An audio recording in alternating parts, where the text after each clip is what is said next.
heart is beating for me. Even your blood can't wait to escape from you. Keep it authentic.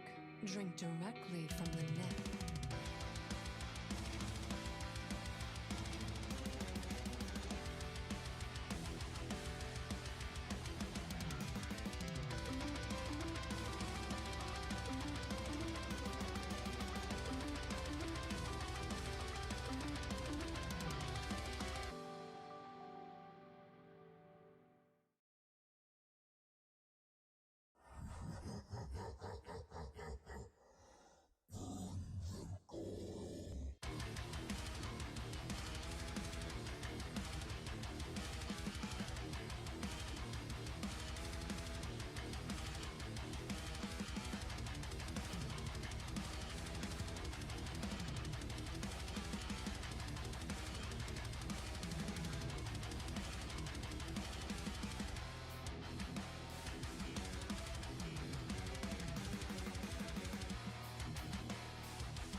Listen, your heart is beating for me. Even your blood can't wait to escape from you. Keep it authentic. Drink directly from the neck.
Listen, your heart is beating for me. Even your blood can't wait to escape from you. Keep it authentic.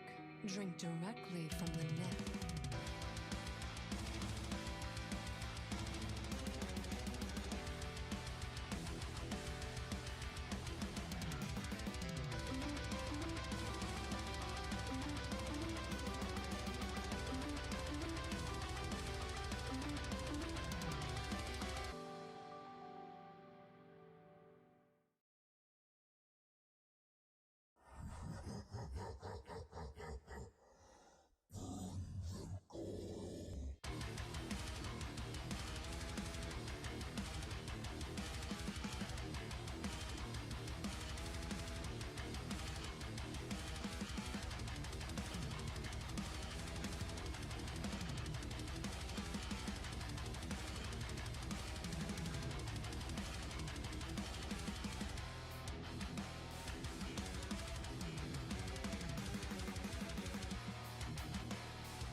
Listen, your heart is beating for me. Even your blood can't wait to escape from you. Keep it authentic.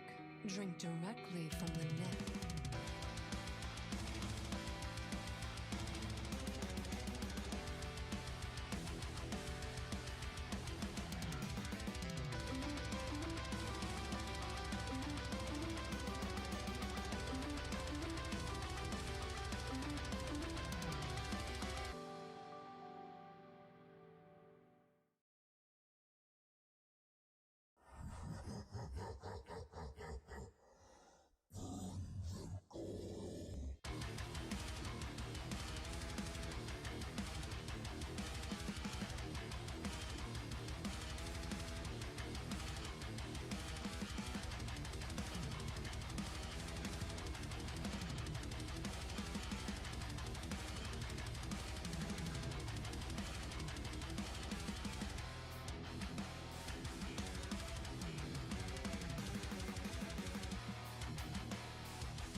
is beating for me. Even your blood can't wait to escape from you. Keep it authentic.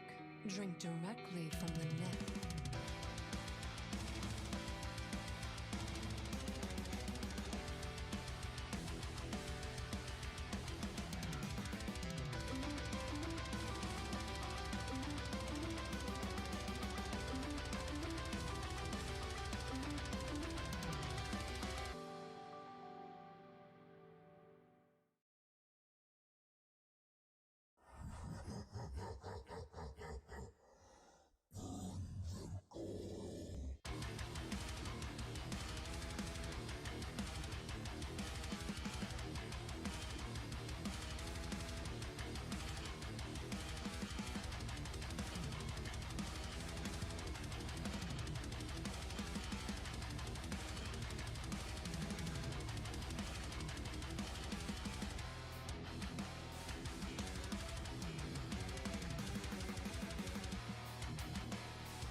Listen, your heart is beating for me. Even your blood can't wait to escape from you. Keep it authentic. Drink directly from the neck.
Listen, your heart is beating for me. Even your blood can't wait to escape from you. Keep it authentic.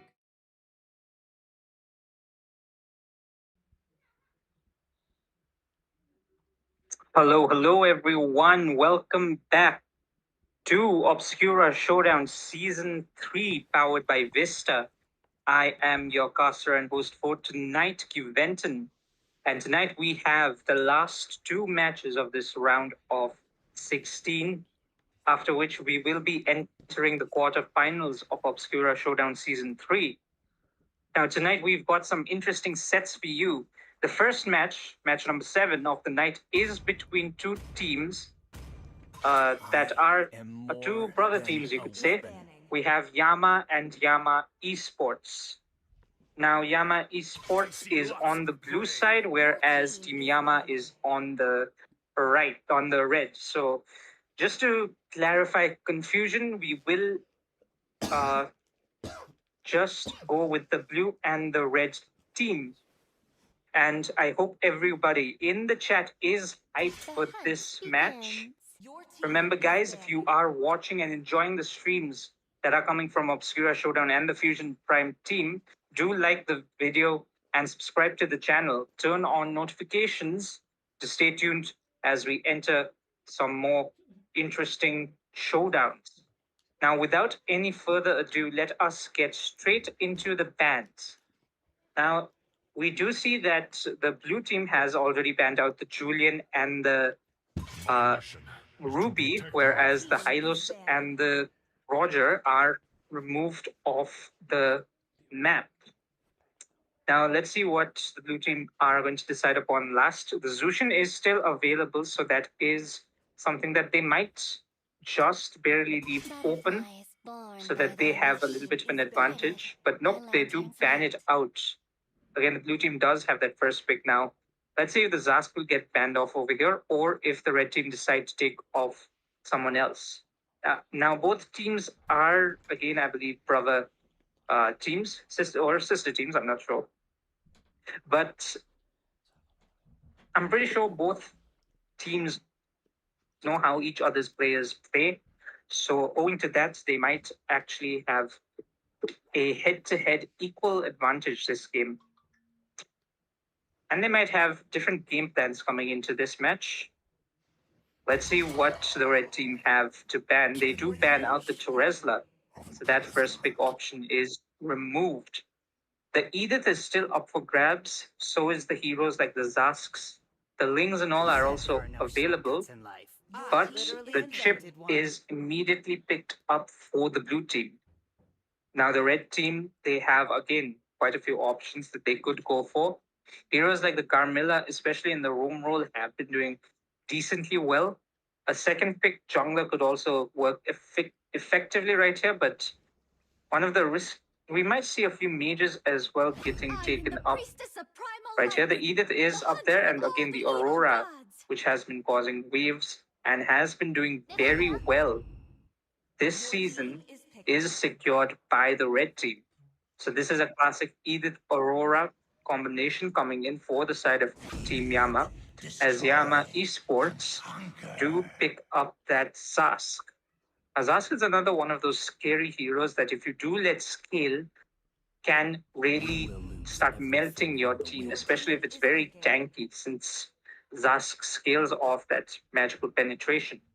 And they also go for the Ling, which is a very fast jungler, can work really well, jump into that backline, secure kills, and get out of objectives with that Tempest of Blade. So that's going to be really nice. As we do see the Minseta coming in for the side of the red team. They did show the Hayabusa initially, but they did swap to this Minseta. Now, Minseta, as we have seen before, is a very terrifying hero. In the hands of a good player, he can cause so much damage, can do so many outplays, and really disrupt what the enemy team has to offer. Now, as we enter the second phase, we do say that the X-Borg is banned out, trying to give Minseta a better time, as the blue team do ban out that Hayabusa, since they don't want to deal with it, especially up against the Ling. Hayabusas do really well. Now we see that the Clint is also taken off the board, so the gold laners are starting to get lower and lower. Again, we do have the Roger and the Clint already banned out. Let's see if they ban out another gold lane, though the red team still have that opportunity of flexing that Edith onto any role, basically. Or will they ban out another jungler? Yeah, exactly. The Fanny is taken off the board. That is something that could have also been a problem, especially when you have heroes like the Zask, when you have something like the Chip that really wants to indulge in those team fights. And if the opponent team has something like the Fanny that can really just disperse everyone in team fights, can go left, right, center with such speed, it'll be very difficult to actually conduct those precision team fights. Now, let's see what the red team have in decision. They do still need a jungler. They do still need a gold laner, as we do see that the Nolan comes out. Now, Nolan is also one of those heroes that can really do well, especially when it comes to jumping that backline. But if the combos do not land, it might be slightly difficult. For the blue team, we have the Moskov secured for that gold position, and they now need an EXP laner, something that could go up with either the Edith or the Minseta. And they have the option of actually going for maybe, I'm not sure here. What would you actually go for? The Barats is a good choice. The Esmeralda is fairly well against the Edith, but not so good against the Minseta. We might even see something like the Lapu or the Dragon come out here, as the EXP is very limited. Yeah, the Dragon does get secured. There wasn't many options. It's surprising to see there was 4 EXP laners banned off throughout this match, and that's really interesting to see. as we can already start seeing that this meta is shifting more onto the focus of those fighters and those tanks that can really sustain in team fights and provide that crowd control. Now, as for the red team's last pick, will they go for a traditional goal laner or will they round it up with a possible a roam actually? Wow, that's interesting. They might just send Edith into Minotaur will finish off the what was left EXP lane undone. and the Mincetar into the gold, as we've seen that the red team can do. Now, there is that Minotaur also picked up. So let's go through. Also, guys, I just received information that there may be a little bit of a giveaway for whoever in the chat guesses the right MVP from this round of three. This is again coming from the founder of Yama. We have God of Death in the chat, I believe. So there is a giveaway, a Starlight giveaway, I believe. Welcome to Mobile No, it's a Legends. weekly pass giveaway for whoever guesses the MVP of tonight's best of three. So with that, welcome guys. I hope everybody put your guesses down in the chat, as there is a giveaway from Yama Esports for whoever guesses the MVP of this match number 7 between Yama and Yama Esports. Now, without any further ado, we are entering this match again to the Obscura Showdown Season 3 powered by Vista, match number 7 on the last day of the round of 16. So let's go through with it. Both teams do start off with the blue buffs. They are moving on to the red.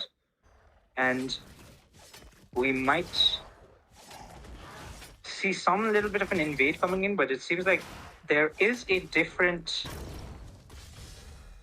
rotation coming in from both teams. We see that the gold lane is doubled up with the chip also being there as well as the Mospov, but on the opposite side, Team Yama is playing a little bit more front to back. Now the red team are in a better position right now to gank on this Yuzhong. Yuzhong does not have his jump or his dash away. The Hayabusa is also in the bot side in the EXP lane. Gets forced away by the rest of the red team's forces. We are seeing that both teams are playing pretty passively right now. Now the Zask is in a very tough position. The fracture coming in from the Nolan, but it might not be enough to secure a kill onto the Zask right now. The Nolan still needs that little bit of penetration. Once the Fury Hammer does come in, once he gets that little bit of physical pen, he can start running around doing quite a bit of damage. Now, the bot side, we are seeing that the Yuzhong gets ganked upon by 2 members, gets really low in the process. And that's not good, especially when the turtle is spawning up. This looks to be a very shaky position here. The chip does get spotted out by the Edith. Orangey with a good predict, as it seems that the red team do start up this turtle. The first turtle has been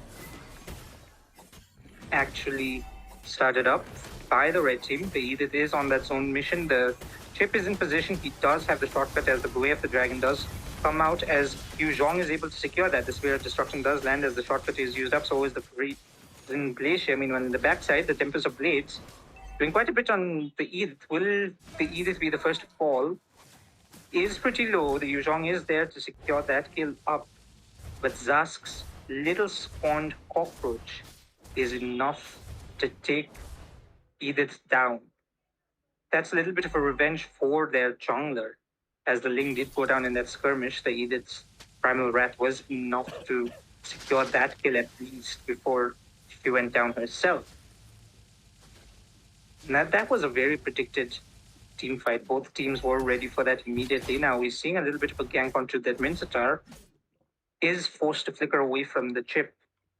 A little bit of a position play coming in from the red team as the blue team do come Up top, Renji does go in for the rotation onto that mid side with that Edith, but back into the top side, the chip walks in a little too deep.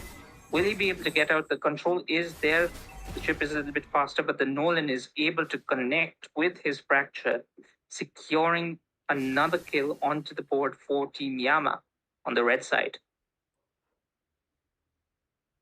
Now there is a little bit of pressure onto the Mossball, but the wave does get cleared up pretty easily. So it's not much pressure onto the gold lane yet. You see in the bot side that there is a little bit of skirmish between the Yuzhong and the Edith. Yuzhong should be all right. He does have the star residue to keep himself healthy.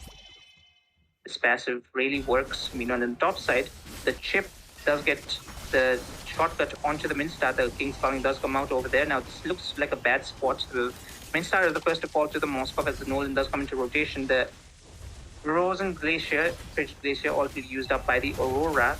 So is the little big cockroach coming in from the Zask. Now, the Edith has entered the team fight and is doing quite a bit of damage, especially once that marksman form is popped.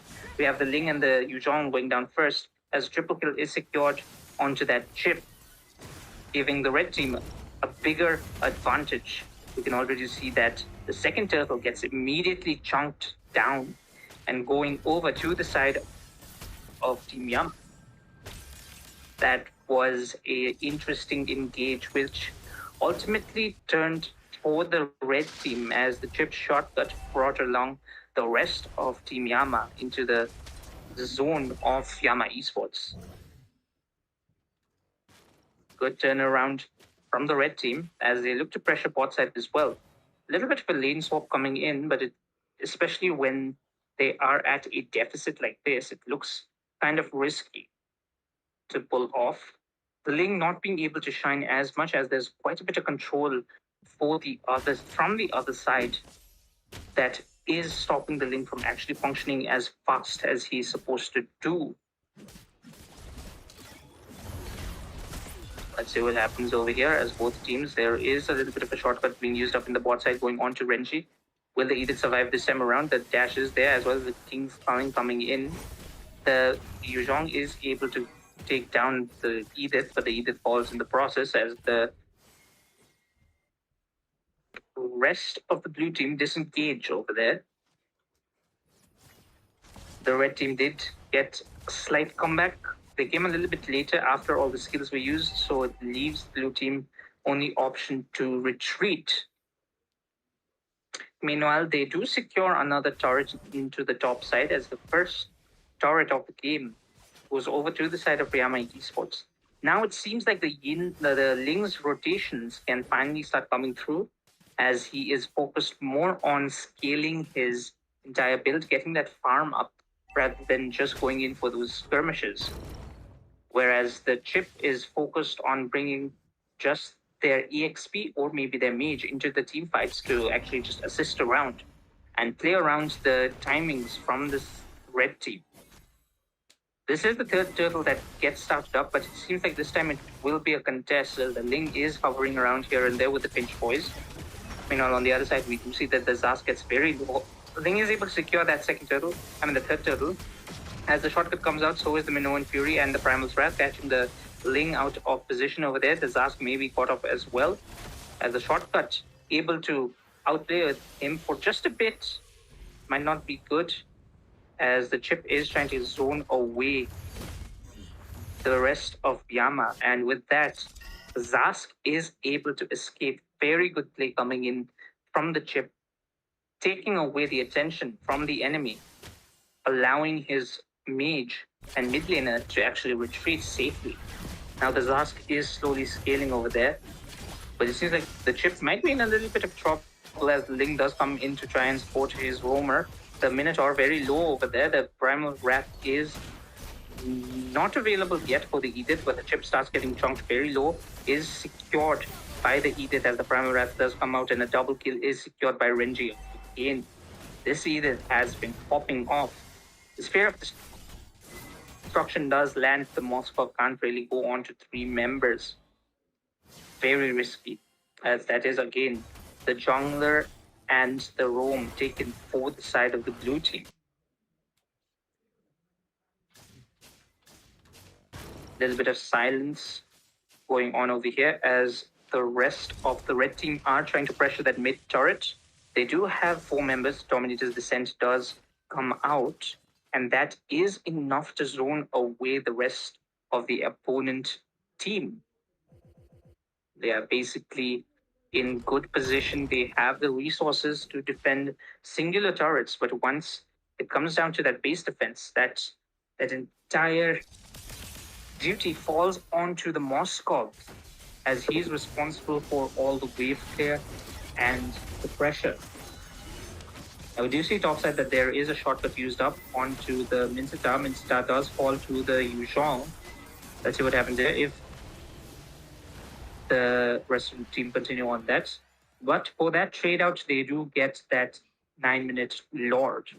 So overall, a kill for a Lord is pretty good, especially when this Lord can secure a few turrets, especially when it comes to maintaining back those waves, getting back that pressure slowly. The red team are now currently in an advantage for just a little bit.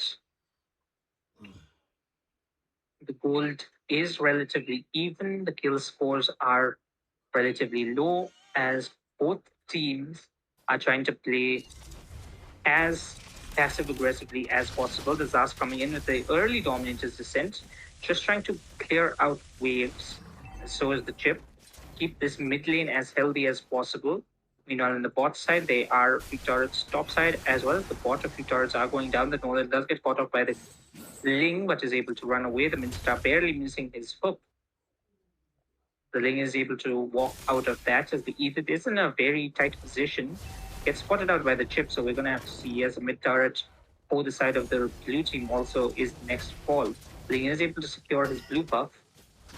But it seems like Team Yama are trying to put the pressure on. They do secure that mid lane tier 2, and as well as the bot lane tier 2 is still available. Meanwhile, off camera, we did see that the Yuzhong fell to the Nolan, I believe through the assist of the Aurora. Now the Ling is in a tight spot. Would get caught off over there by the amount of CC coming in. The Minotaur is the one to knock him off the wall, but it's not enough to actually push the rest of the team, give them that leverage to actually take that entire initiative and fight over there. We can see that there is good positioning. This is 5 members settled fought nicely. And that is the Yuzhong and the Zas trying to defend this out. Either up tiers as well as the Minsita. It seems like they are trying to go for this. And on the top side, Chip already spots out the Nolan. Seems like the Nolan is just trying to clear waves as well. Bot side, they do secure that turret easily as the rest of Yama Esports don't want to actually indulge in this team fight. Might be pretty scary, especially to go straight into the King's Culling and the Primal Wrath. Very scary combination. Now, we do see that the shortcut is used up pretty early by the Chip, but no one can really fall through over here as that is straight into 2 scary enemies, the Minotaur and the Minsita. The King's Culling into the Minoan Fury is a very terrifying combo to go through. And overall, the red team have drafted up composition, which will truly scare any dive-in teams. Teams like that, those that which like to use the Chip or the Lings, they have a very difficult time jumping into this fight as the Chip might get caught off over the flicker already used up, but the fracture is there as a mega kill is secured by that Edith. This Edith is looking pretty strong, Renji, with 8, 2, and 1. Doing very well this game. The enhanced Lord does march down mid-side. We have to see how this one goes, as this could actually be a final full stop. Meanwhile, on the top side, we do see that the Mincetar is able to take out the Mossfall, as the rest of Yama are trying to start knocking at the doors of Yama Esports. Do see that Dominator's Descent used up early, trying to defend the base, but that is 2 inhibitors getting cracked down. The top and the mid inhibitor do fall, as the Black Dragon form is already used up. Let's see if the chip goes in with a little bit of a shortcut. We are waiting for the Moscow to come back and try and defend this. The hook barely missing onto the Ling. As it seems like the blue team are able to defend for now, as the red team do fall back, trying to seize another turret. They do clear that bot side out pretty easily. Gets spotted out by the vision. But yeah, they are still unable to crack that bot inhibitor. Meanwhile, on the other side, we see that the Moscow is already using his mobility to clear the things out. Insta is not in this fight. He is from opposition, but it seems like Team Yama, they just want to secure this turret and back off, wait for his teammates to come. As Yama Esports are slowly getting into position over here.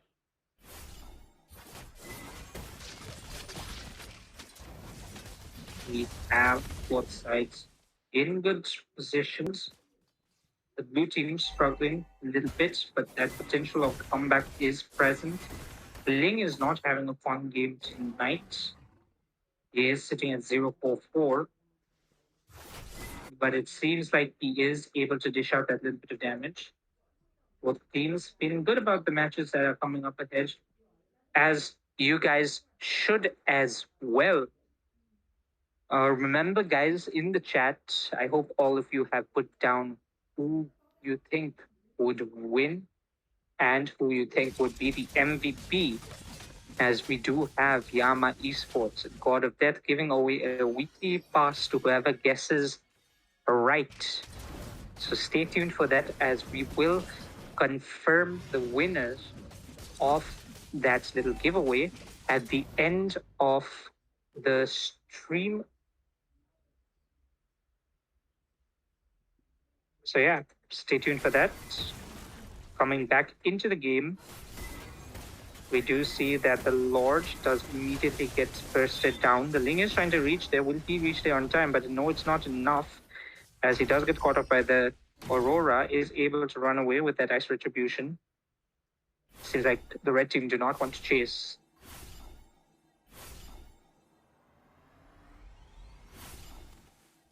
The rest of Yama Esports are trying to recall, try to get some leverage from the little bit of space that was given to them by the red team.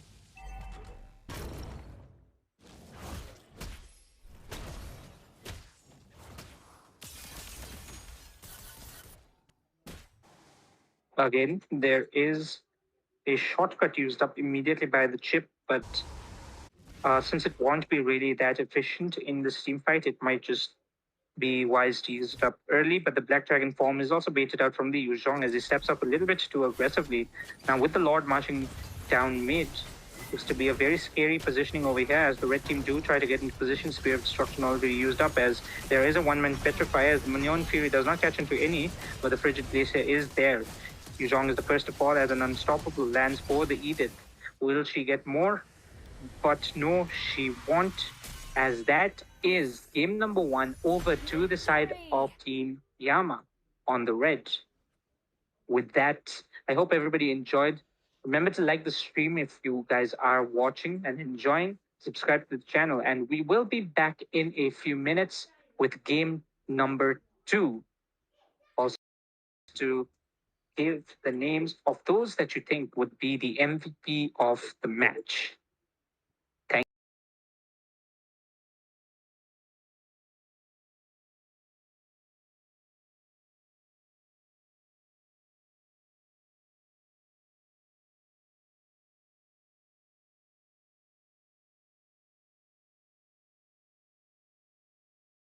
This marks the end of Obscura Showdown Season 2.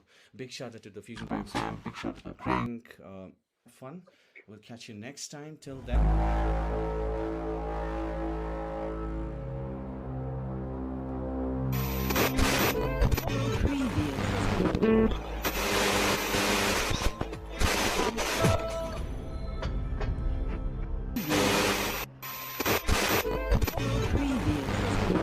Welcome everyone to Obscura Showdown Season 3. The stage is set, the teams are ready, and the battle for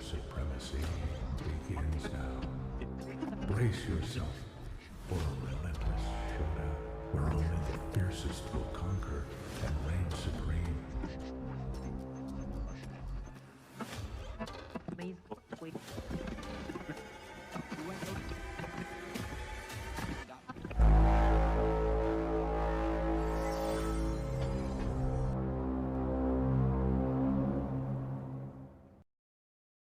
This marks the end of Obscura Showdown Season 2. Big shout out to the Fusion Vibes fam, big shout out to Prank Fun. We'll catch you next time. Till then.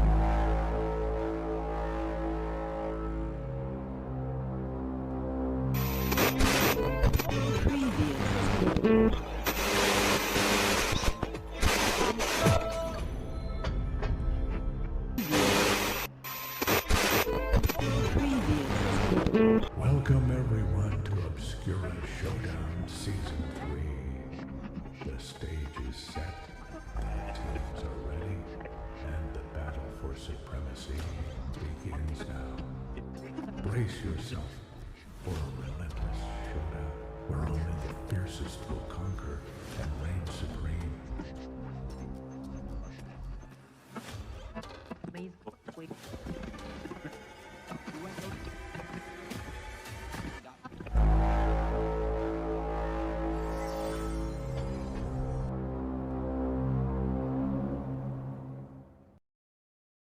This marks the end of Obscura Showdown Season 2. Big shout out to the Fusion Vibes fam, big shout out to Prank Fun. We'll catch you next time. Till then.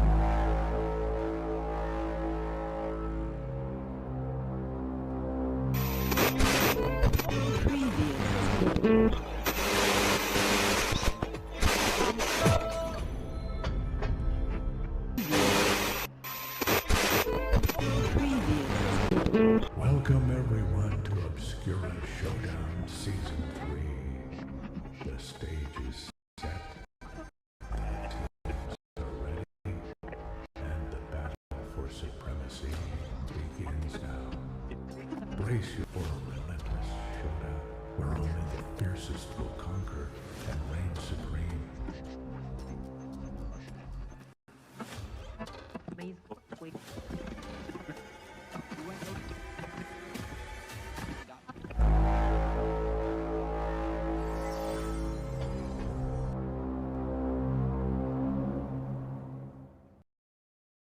This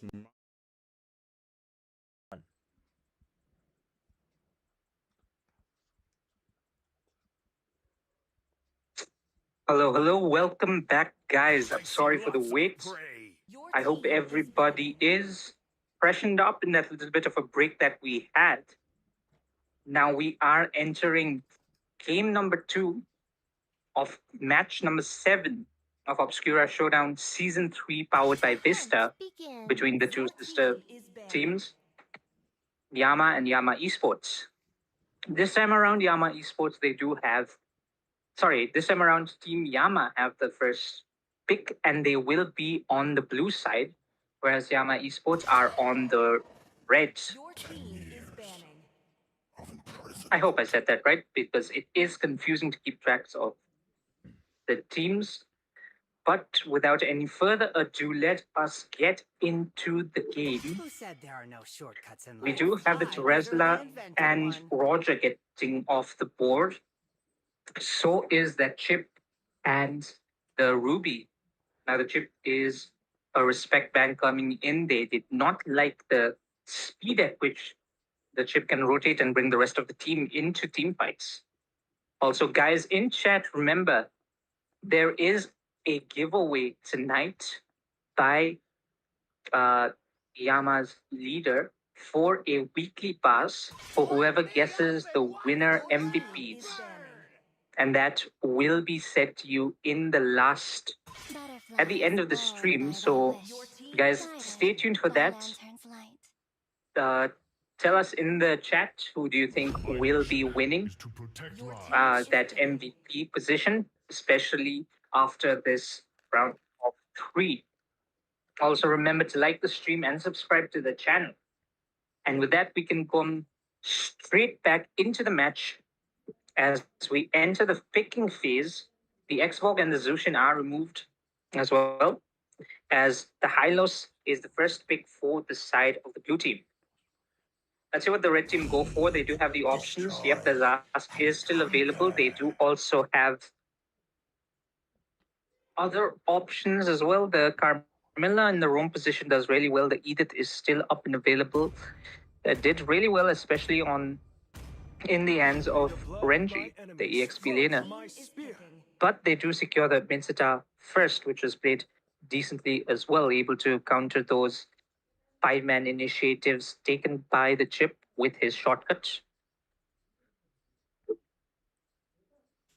Also, guys, in chat, I am seeing a little bit of confusion. It is just one weekly pass because there's just one winner and there's just 1 week in a week. So there will just be one weekly pass to one of the winners who does guess the MVP right for this match. Now, the Aurora was left up for grabs, which is something that I find kind of risky.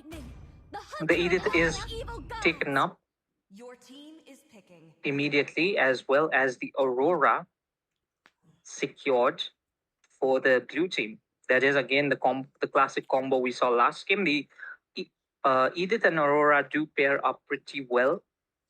The skill circuits coming in from both of these heroes does really well when it comes to locking down someone.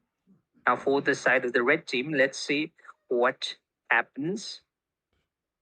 We do have God of Death in chat explaining the nitty-gritties of the giveaways. That is one weekly pass for one person.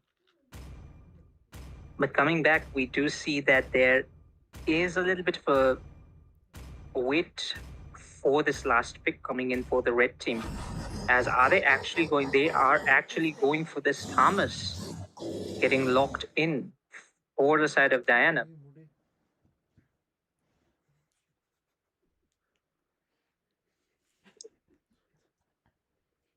Sorry for that, guys. As we are back, the first phase of the draft has been committed. Both teams have selected their first three heroes. As we enter the second phase of the draft, the Julian is removed. So is the Kufra getting taken off the board. So that is interesting to see. We might see something different this time around, especially when it comes to that jungle position for the side of the blue team. Meanwhile, on the reds, predicting that Fanny pickup, they do take it off the board, especially after they see that Kufra getting banned away. They don't want to give any leverage, any advantage for it. Now we are waiting for the last ban coming in for the side of the blue team. We see Yama Esports in the chat as well. Yama wins always, quite literally, this game, as both sides are sister squads duking it out against each other. The first game was taken up by the current blue team, Team Yama, and this is all too confusing for your little caster running solo over here. I wonder when we'll come back with two casters. Maybe in the quarterfinals. Maybe, maybe not. I'm not pretty sure. But do look forward to that as we are entering the closing up phases. Slowly and slowly, the finals for 18K Diamonds is coming closer and closer, and the teams are getting tighter and tighter. As we do enter the last phases of the draft, the TIG is secured for the side of the red team, as the blue team go in with that Ling and the Dragon combination. So this is going to be a Rome Hylos into the hands of Extreme, as we are waiting for the final pick coming in for the side of the red team. Let's see what happens over here. Let's see what they can actually take up. They are missing that jungle position. Would they want to go the Nolan again? The high boost is available. So is the Joy, and that is the hero that we are picking up. Joy secured for the red team, and this is actually the first Joy that we are having in Obscura Showdown Season 3. I hope all of you guys are having quite a bit of of a joyous time as well, as we do see, quite frankly, a brawl brewing between these two teams, with especially with the Thomas, especially with the Tig and the Joy, three heroes that love to go in. And for the side of the blue team, they have the Hylos that can disengage. They also have that Edith and a little bit of a flip freeze from the side of the Aurora, which could really change the matches. But we have to see as both teams prepare for game number 2 between Yama and Yama Esports. I hope all of you guys are excited. Remember to like and subscribe and turn on notifications to get notified of future Obscura Showdown Season 3 powered by Vista matches. With that, let's get into this game. Both teams starting off. The junglers do start off with the same side of the map, but it seems like there is a little bit of leash coming in from the blue team, trying to secure 2 buffs at once. So we do have that good rotation for the Ling. Might be quite a fast rotation, especially for the Ling, as the Joy might take the time to secure all her buffs. Go a little bit slow, 1 buff camp at a time, as the Ling will storm through these creeps pretty effectively. Now the early game does go slightly to the side of the blue team, as they do have the Hylos Aurora, but it is not impossible for there to be some interesting jump arounds. Ooh, the Lethal Wanderer does get stolen away by the Aurora. Joy trying to preserve her retribution for this blue buff in case there is an invade coming along, but it seems like the blue team, they're not really going for it, but they might actually. The Hylos is walking up aggressively, does have his skills available, is chunking down the Joy pretty low, as the buff also starts getting very low, gets taken away by the Aurora, secured. Now that's 4 people onto this Edith, onto this Tigreal, as the first blood is secured by the Hylos. On the bright side of that, the kill did go over to the Horseman, so that is a little bit of an advantage, I'd say. It's better than going to any other of those 3 heroes. Meanwhile, on the top side, they do get their even trade out, as the Yu Zhong tries to go into a 2v1 into the Thomas and the Zask, but does fall in the process. All right, the first turtle into the game of the game has begun. Nobody is contesting it right now, but it might seem that the Joy will be going for it slowly. She is still level 4, while the Ling is encroaching onto that level 5. Might just get it after he gets this blue buff. Yep, he does secure that level 5 from that blue buff. Now the Tig is in a very good position, able to spot out 2 members. He could get a good implosion here, but he does not have his ultimate ready. So a little bit of a misstep. This could be pretty bad, as the Joy does come in with the little dance. The Aurora with the Frigid Glaze there is able to keep herself alive. She does have a passive available, but the Joy is able to secure that turtle. Now the Ling with the Tempest of Blades is not able to get out of that control coming in from the Thomas, as the Yu Zhong also falls. A good team fight and a good objective take for the red team. They do get a better fight this time around, as it seems like a little bit of an aggressive composition that the blue team had opted for is starting to run down pretty low, as in the bot side, a little too much aggression coming in from the side of the Edith goes down to a 2-man combo. The game is looking to be pretty tight. The red team are leading 5 kills and 1, but even with 5 kills only to themselves, the goal lead is relatively even. So the game has chances of still being flipped upside down. We do see that top side, the Hylos does get spotted out. Zask's spawns are pretty effective when it comes to bush checks. As we talk about bush checks, the 2 tanky fighters are pretty good to bush check themselves. They are able to walk into these bushes, face check them properly, and get out of it. Now we're seeing the Yu Zhong getting ganked up again by the Thomas. The Frigid Glacier and the Vengeance already used up for both sides, as well as the Black Dragon form used up by the Yuzhong to keep himself alive for the time being. That's interesting enough. Two very big spells used up, whereas for the side of the farmers, he has only used up his Quadrant Inferno. Meanwhile, in the mid side, we do see that the Hylos is getting a little bit chunked down by the rest of the red team. But again, that is the Hylos with a Revitalize. He's not dying anytime soon. He is tanky enough to sustain probably the whole red team for this early game. But with that, we do see that the second turtle is in position of being contested. Will the two teams go in for this? Seems like the red team want to secure something else instead. That is that bot turret, but does get pushed away by the Aurora. Now the Ling does start up this turtle. There is no electrifying beats for the Edith as the Glorious Pathway is used up by the Hylos. Look at that damage as the King's Calling, good flicker King's Calling coming in. As the Tig actually pushes away the rest of the blue team from the King's Calling, ensuring that Joy secures that turtle. Renji is the next to fall from the Hylos, but it seems like this is a double kill for the Edith with that electrifying beats onto the the Joy, taking out the Edith with the electrifying beats, and very well played from the red team as they do escape with, quite frankly, a little bit of HP. Now that's quite a bit of damage coming in from the Joy again. A little bit of a miss by that combo is able to keep the Ling alive for now.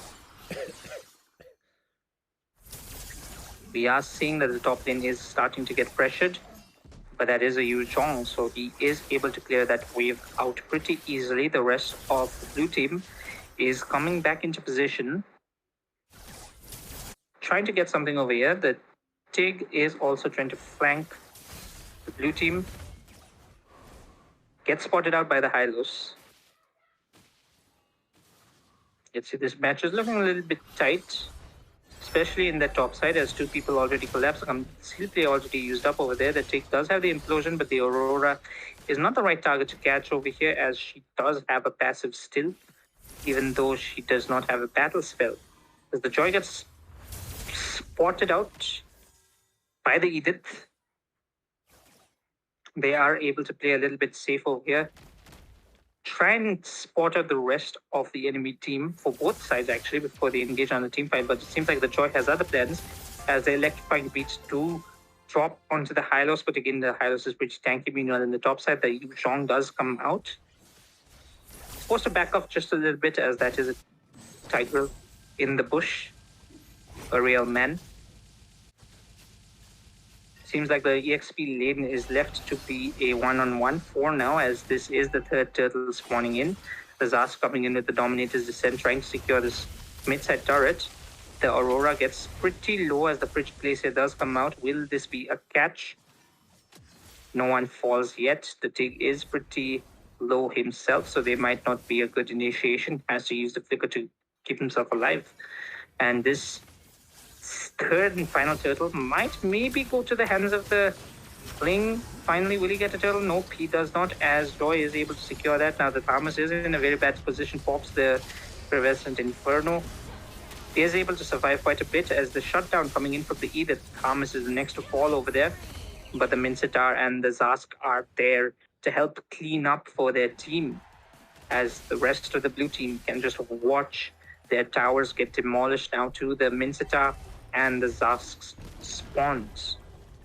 Pretty different from the first game, as this team does have a little bit of a lesser edge, you could say. Team Yama doing pretty bad this game. They are 5 kills down. 5 kills up and 11 kills on the other side for the side of Team Yama. Very different from what happened last game, as these guys did swap sides. Alright, this Joy coming into the buff of the Ling. Ling is able to secure that blue buff of his surprisingly well. even though the Edith was... No, both of them were evenly matched when it comes to EXP, so that was a 50-50 chance. And the Ling was able to keep himself alive. Now the Hylos walks into the bush into 4 members, decides, nope, he needs to get out of there, and starts walking away. But now it seems like a little bit of a stalemate is beginning to form as both teams start getting tankier, they start getting stronger, and it's both a risk and a reward to go in.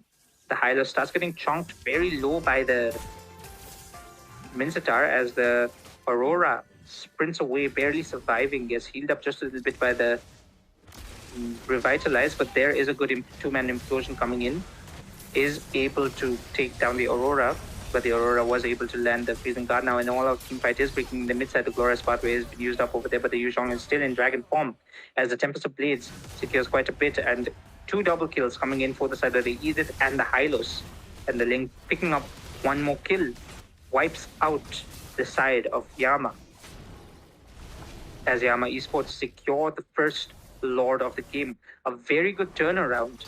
It seems like the damage is starting to stack for both teams, and goodness me, that Ling and the Edith doing so much damage. Now it seems like Team Yama Esports are going to just start breezing through these towers, get what they've lost back, and try to level the matches. The rest of Team Yama are trying their best to compete over here, but the blue buff is taken away by the Edith, as Joy is forced to leave her blue buff alone. Meanwhile, now the 2 teams are trying to even things out. Seems like Team Yama are in a better position now than they were in the early game, especially with a few items in. The Joy does get chunked very low by the Hylos, surprisingly. Good bit of damage being committed now. Ling is trying to walk up top side as the Hylos pokes away the Thomas, and that might just be a top tower also given over, as the rest of Yama are struggling to keep their turrets in place. The Tig is in a good position but cannot catch anyone yet. Does have the flicker, does have the implosion. He might secure a good 2-man to 3-man ultimate over here, as there is a slight fight trying to break out.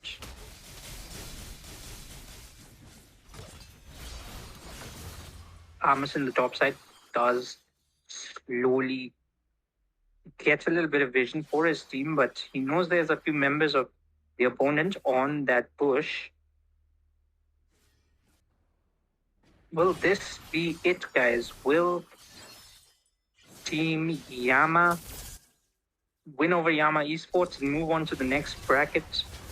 Or will Team Yama Esports win over Team Yama and move on to the next bracket? We might see something brewing over here, as there is the concealed play coming in from the Tig.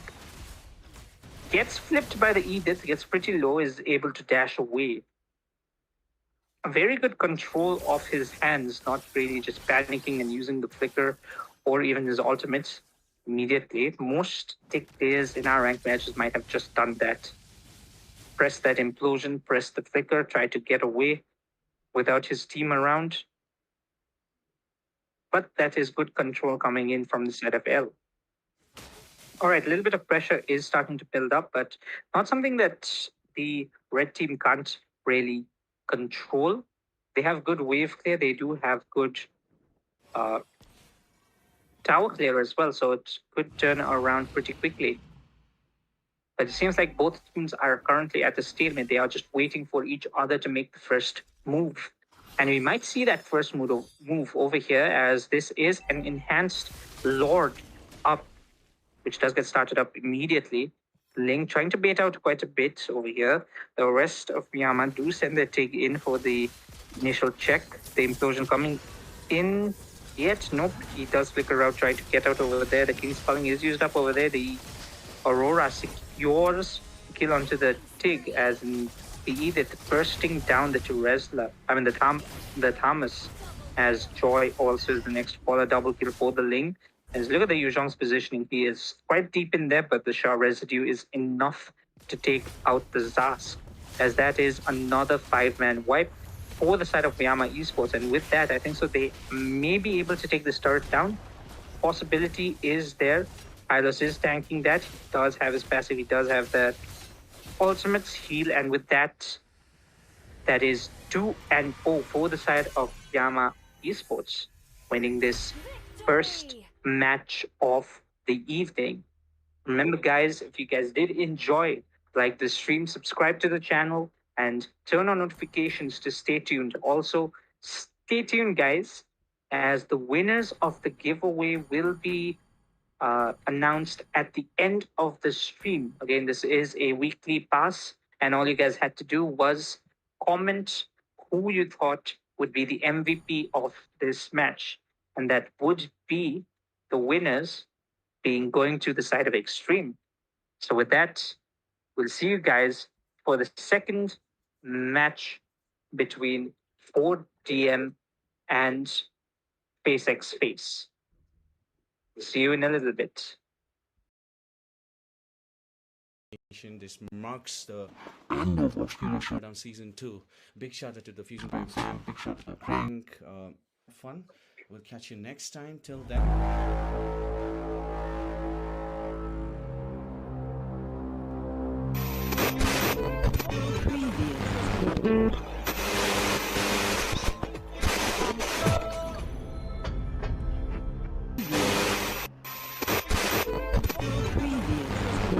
Welcome everyone to Obscura Showdown Season 3. The stage is set, teams are ready, and the battle for supremacy begins now. Brace yourself for a relentless showdown where only the fiercest will conquer and reign supreme.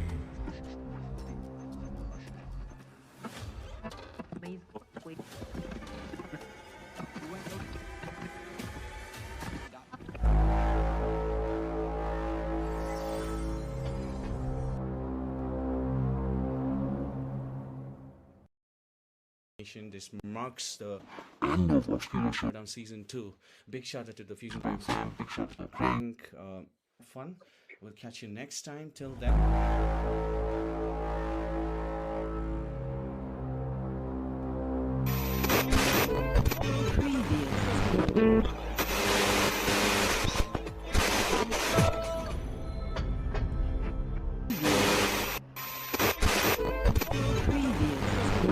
Welcome everyone to Obscura Showdown Season 3. The stage is set, teams are ready, and the battle for supremacy begins now. Brace yourself for a relentless showdown where only the fiercest will conquer and reign supreme.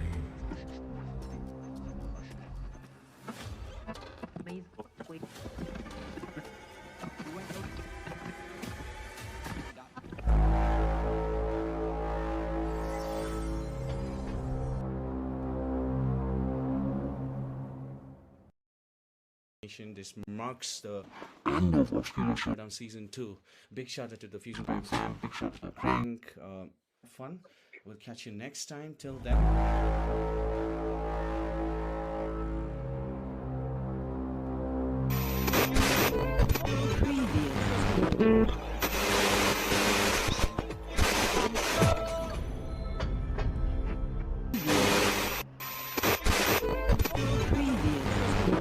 Welcome everyone to Obscura Showdown Season 3. The stage is set, teams are ready, and the battle for supremacy begins now. Brace yourself for a relentless showdown where only the fiercest will conquer and reign supreme.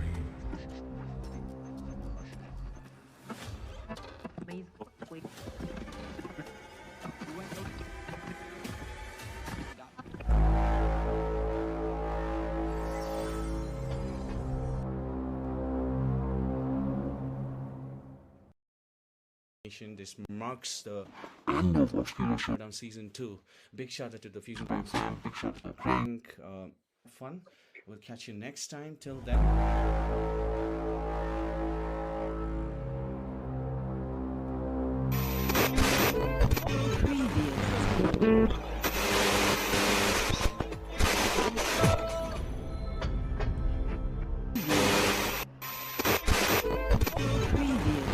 Welcome everyone to Obscura Showdown Season 3. The stage is set, teams are ready, and the battle for supremacy begins now. Brace yourself for a relentless showdown where only the fiercest will conquer and reign supreme.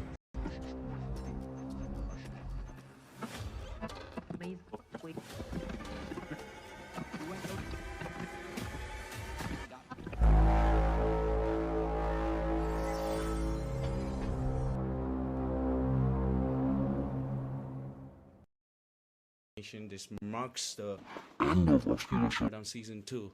Big shout out to the Fusion Prime fam, big shout out to Crank, fun.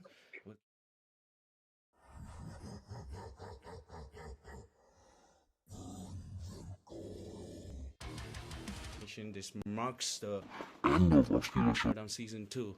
Big shout out to the Fusion Prime fam, big shout out to Crank, fun.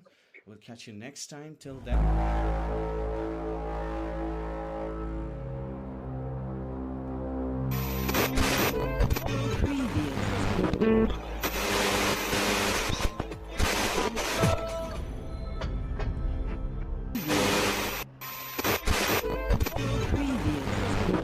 Welcome everyone to Obscura Showdown Season 3. The stage is set, teams are ready, and the battle for supremacy begins now.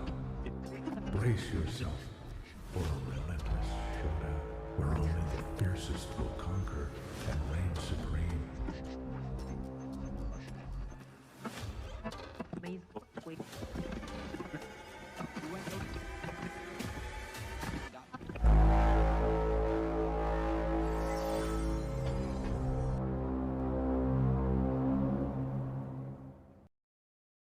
This marks the end of Obscura Showdown Season 2. Big shout out to the Fusion Prime fam, big shout out to Crank, fun. We'll catch you next time. Till then.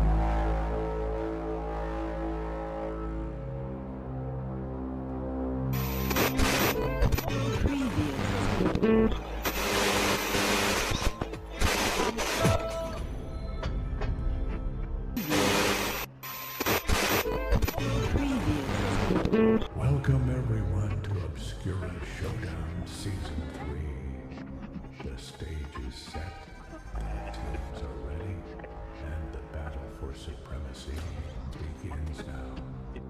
Brace yourself for a relentless showdown where only the fiercest will conquer and reign supreme.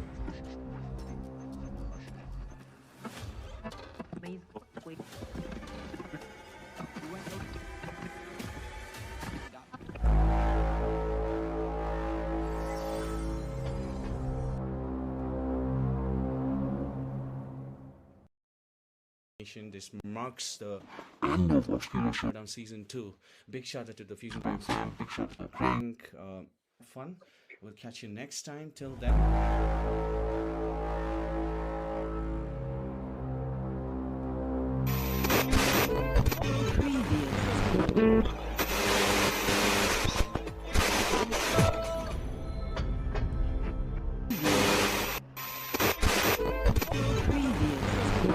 Welcome everyone to Obscura Showdown Season 3. The stage is set, teams are ready, and the battle for supremacy begins now. Brace yourself for a relentless showdown where only the fiercest will conquer and reign supreme.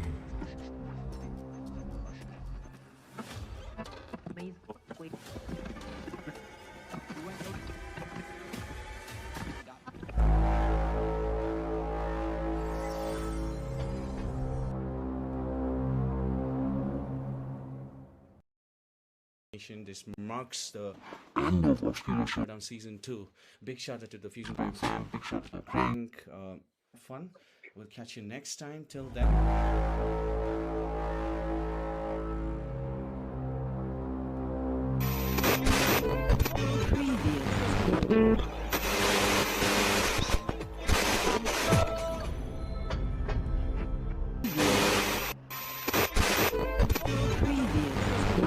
Welcome everyone to Obscura Season 3. The stage is set, teams are ready, and the battle for supremacy begins now.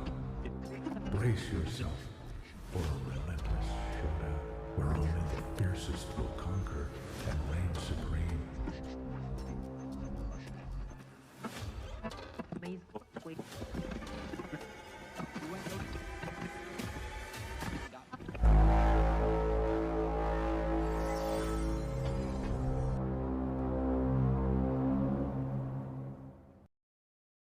This marks the end of Obscura Showdown Season 2. Big shout out to the Fusion Prime fam. Big shout out to Crank. Fun. We'll catch you next time. Till then.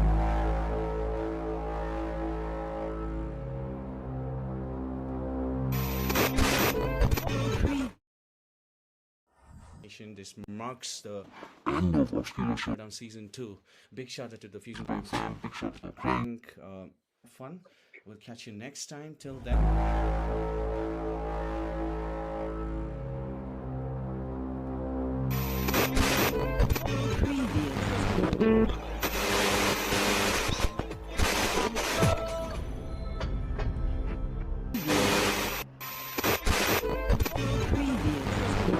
Welcome everyone to Obscura Showdown Season 3. The stage is set, teams are ready, and the battle for supremacy begins now.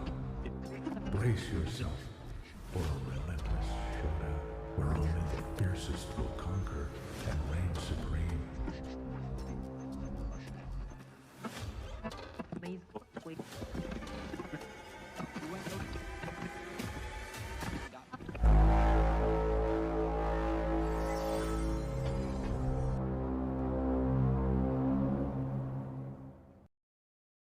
This marks the end of Obscura Showdown Season 2. Big shout out to the Fusion Prime fam. Big shout out to Crank. Fun. We'll catch you next time. Till then.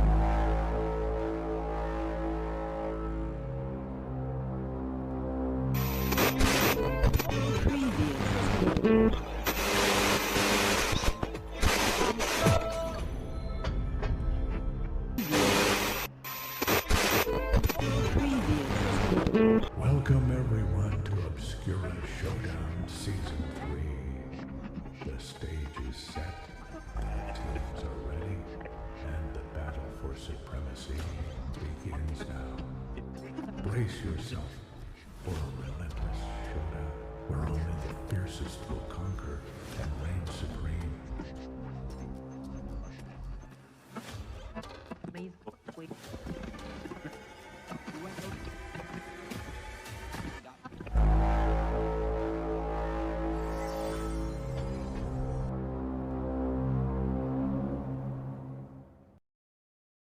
This marks the end of Obscura Showdown Season 2.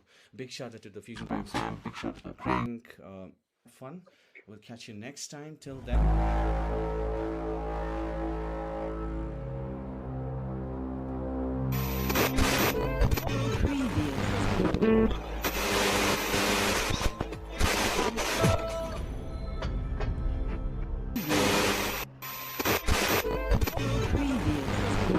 Welcome everyone to Obscura Showdown Season 3. The stage is set, teams are ready, and the battle for supremacy begins now. Brace yourself for a relentless. Hello, guys. Good evening indeed. Pretty late for the evening. It's already 9 o'clock, but welcome back to Obscura Showdown Season 3, powered by Vista. This is day 12 and match number 8 of the round of 16, the last match before we enter the quarterfinals between Team Face X Face and Fourth Dimension 4DM. Everybody in chat, I hope everybody is hyped up. Sorry for the slight long wait as we did prepare for this match. I hope all of you guys enjoy the stream. Hit that like button and subscribe to the channel. And to stay tuned with future Obscura Showdown matches and events. Remember, guys, the winners of earlier's giveaway will be given to you guys at the end of the stream. So after this match, the winners will be announced. And I'm your caster for tonight, Juventus, and with that, let's get into the entire draft phase between Face X Face and Fourth Dimension. Let's go right here. As we do see that the Hylos and the Ruby are immediately taken off the board, so is the Zushin and the Minsita. The Minsita has been doing pretty well. So it is one of those heroes that is probably turning into a ban-worthy hero, if especially in the hands of good players, they are able to effectively use the Minsita in positions where you wouldn't even think about it. Now we do have the Zask also taken off the board. Pretty standard bans coming in from both teams. We might see even the Julian or the Teresla, or even something different over here. Yeah, the Chip, also another classic face-to-face ban. But it seems like Face X Face do secure that Ling first pick. That still leaves quite a few heroes open, especially the heroes like the Teresla, the Ediths, the Auroras. We even have, surprisingly, the Vexanas. I haven't seen many Vexanas getting picked up recently. But as I say of it, we might just see an Edith Aurora coming in. The Aurora is already locked up here. They could swap in the Edith, or they could even take the Teresla, but it's probably going to be one of the two, which is the safest picks, unless Fourth Dimension want to swap it around. Now, 4DM are known to pick the X-Bob as well, so that could also be an option. But nope, they do infringe and choose that Roger. Quite decent of a pick. Roger has not been seen in the last few matches, but he is still a viable pick. Again, a good flex pick as well. Can be taken to the jungle, can be taken to that gold lane. For the side of Face X Face, though, they do give away that Teresla. And will we see something that could really annoy the Roger? We could see something like the Vexana getting picked up over here. The Louis also does pretty well, especially against the mobility that the Roger has. And it can also match the pace at which Aurora likes to set things. Or they might just go for a safe pick and pick up that Edith. Instead, they do go with that mage pick and take up the Valentina, predicting some overall good ultimates, maybe if the opponent tries to get ultimates with high crowd control. But overall, she does have the Frigid Glacier to steal away from the Aurora and set up for her team instead. Now, we do see 4DM securing that Hayabusa. Was a very confident pick that they decided to go upon. So we do have a classic Ling versus Hayabusa brawl that might happen in this match. As we enter the second phase of that ban, Clint is taken off the board. Again, this is one hero that usually is seen to be removed, especially when it comes to that gold lane, especially with that early game damage. A lot of bursts coming in. If you can't shut down the Clint early, he will snowball into quite a monster. As we do see that the Edith is banned out, as well as, now let's see what 4DM have to take off the board. For the last pick, the Julian, maybe not. Junglers have been selected for both teams. They might also round down the roam position. Yeah, they do take away that Angela. Now let's see what FXF have in store. Again, they could take away another roam, something like the Carmilla, probably. It pairs really well. Again, with the Roger, with the Hayabusa. That is a combo that is meant to be pretty good. Let's see, what other heroes do they have to ban? Yep, the Carmilla does get banned away. There weren't many more options left. Good ban coming in from Face X Face. As for DM, they are thinking of a tank now. The Minotaur is still open, works well with the Aurora. And the Arlet is open. The X-Borg is also open to counter that Teresla. So there are a few options available for the side of both DM. Let's see what they decide upon going next into this match. They are taking their time. So many options. You are given that option to pick and choose. Remember, taking one here might give the other two for the Your side team of is picking. face X face, but 4DM go with their roam pick instead being the Matilda. Matilda does not have the best track record in the Obscura Showdown, but she is It's the still proof a that I'm still pretty alive. comfort pick when it comes to roams. And I feel that comfort is why most people do pick him, as we see that the Brody gets locked in for the side of face X face. Maybe something new, another, maybe even a Kufra for that roam position. They do have options, especially against the Hayabusa Roger. Kufra might work really well. Your team And yeah, is the picking. Kufra is locked in, and that's the draft for face X face. Let's see what fourth dimension have lastly. They do need that EXP lane, something that can go up against the Teresla and still cause a problem for the rest of the blue team. The Xbox looks like a viable pick over here, but the Arlet is also available. Now, the risk with taking all these good heroes is that they do have the Valentina face X face, who can just IMU away that ultimate. Yep, I believe that is an Xbox getting locked in for the side of fourth dimension. Now, both teams quite literally playing with fire as we do get ready. The drafts have been finalized. I hope everyone in chat is excited. I hope everyone is up and about for this last match of the round of 16. After which, tomorrow we will be entering the qualifier, the quarterfinals for Obscura Showdown Season 3 powered by Vista. But with that, let us enter match number 8 of day 12 between Face X Face on the blue team and Fourth Dimension on the red. Let's go without any hesitation. Both teams are starting up on the EXP side of the jungle. This might be a fast rotation for the Ling, but then the Hayabusa is known to keep in pace with heroes, assassins like Lings and the Julians and all. So we have to see how this entire match goes out. We do have Extreme in the chat. Good game last time, and congratulations for winning the MVP of last match. As we do enter this game with a slight bit of aggression, we can see that the EXP lane, the Xborg will be leading out pretty well, but the Letho does get contested. The Kukra charging up the Tyrant's Rage does catch the Hayabusa pretty low over there already. It has the shadows to escape over there.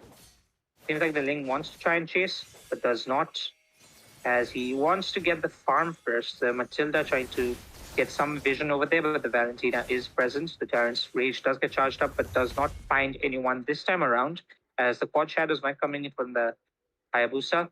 Just to check bushes on the top side, nope.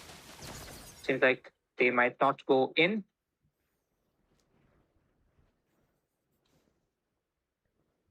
As things start to quiet down, there are still two people on the top side that Roger has to be playing pretty safe, as the Kukra now goes back into the rotation. The Ling is cleaning up his jungle pretty quick. The Hayabusa is keeping up with that pace. Seems like both teams, Face X Face and Fourth Dimension, are setting up for this first turtle as it spawns in a few seconds here. We might see a good fight. Look at the position for the Kufra. He is trying to get a level 4 as well. Might not secure it yet, but might come through, especially when it comes to that mid-fight, turtle fight. And on the bot side, there is a little bit of aggression. The Baraka armor is popped for the Xborg, so it might be a little bit tough. The Hayabusa does have a shadow onto that Ling. He can fall back with the quad shadow kill, but does not decide to go to it as he waits for the Matilda to get into position. The Kufra jumping back as the penalty zone is used up in that fight as well. The Frigid Glacier does come out, but Kufra is trying to get into position. First blood drawn onto the little bit of a skirmish over here. We do have the Matilda falling. The Kufra is the next to fall instead for the side of Face X Face, as the Hayabusa and the X-Fog zone away the side of Face X Face. And Fourth Dimension take that lead, securing the turtle as well as stealing away this red buff from the Ling. As the Teresla and the Kufra have nothing much to say. We do see that the Ling is also pretty low, trying to take his own blue buff. The Matilda being very annoying in the jungle. And it seems like Face X Face are in a little bit of a trouble here. Fourth Dimension are trying to develop that lead comfortably, slowly growing. And once that snowball starts, especially on the Hayabusa, it could be pretty detrimental because Ling is pretty dependent on getting that little bit of a snowball, starting up in the early game, and getting shut down early might be an issue. He is still pretty fine with 1 kill already under his belt. Might try to get a few little bits here and there if he can. Does have the rotation speed for it and the early game damage, especially since he is building up the Berserker's Fury. Now, we do see that in the mid side, Ling getting pretty low from the Hayabusa until that jumps into an Aurora, into a Vexana combo that does taunt her up for just a little bit. Meanwhile, in the top side, we do see that the Kufra does catch out the Matilda. Will she be forced to use a Circling Eagle? Yes, she is. Will she be able to survive over here? As double Circling Eagle coming in from the Valentina herself is able to secure that kill as Ling jumps onto that tower. Roger coming into the mid side trying to clean up something over here. But the Kufra is there, does not catch up the Lycan with the Tyrant's Rage. But that is enough to actually zone away the side of Fourth Dimension for now. But it seems like the Hayabusa is coming back into rotation. Timothy walking up, spots out Lusty in the bush. The Tyrant's Rage does connect onto the Hayabusa, taking him pretty low as the Kufra might get taken out over here. Maybe, maybe not. A good Tyrant's Revenge on 2 members, but the Matilda is able to take down the home side as Ling with the Tempest of Blades gets pretty low. Hayabusa is able to pick that thing up, turtle up, as the Ling also goes down. Meanwhile, on the top side, the Brody does get chased by 4 members of Fourth Dimension. With that, the lead has started to grow for the side of 4DM. And they do start chunking away at towers now. This might be a top tower taken away for the side of Face X Face, as the rest of 4DM are trying to get back into that momentum, trying to slowly begin their snowball reign here and dominates this entire game.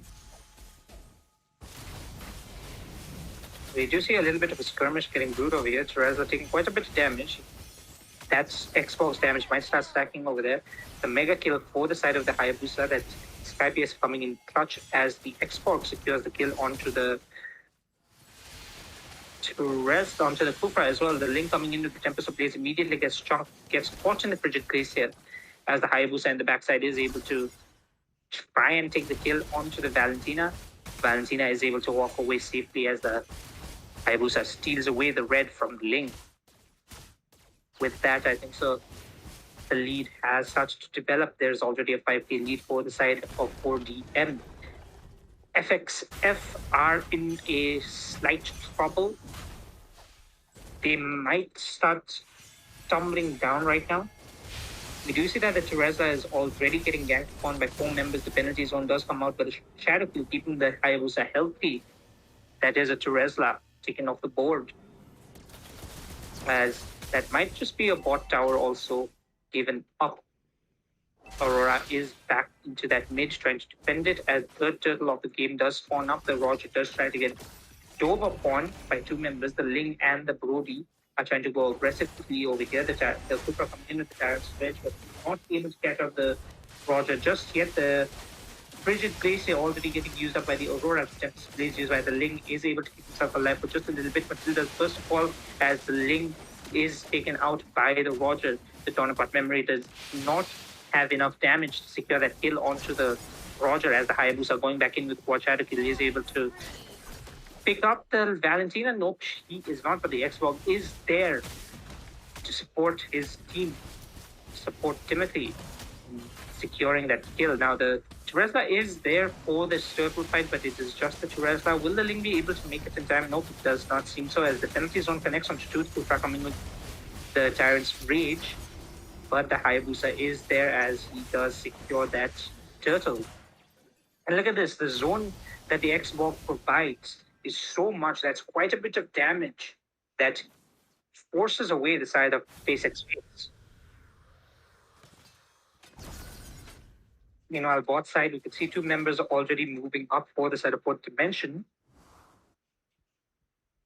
With that slight lead, they are planning to start collapsing pretty well.